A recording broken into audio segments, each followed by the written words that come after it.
Magandang araw, ito ang lagay ng panahon ngayong Sabado, October 4, 2025. Umaga, mainit at bahagyang maulap, temperatura mula 26 degrees Celsius hanggang 30 degrees C.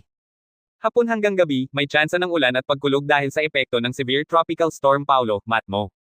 Pero good news, papalabas na ito ng Philippine Area of Responsibility, PAR, habang patuloy na kumikilos sa kanlurang bahagi ng Luzon. Hangin at dagat, katamtaman hanggang malakas ang hangin, maalon ng dagat, iwasan muna ang paglalayag lalo na sa northern at western seaboards.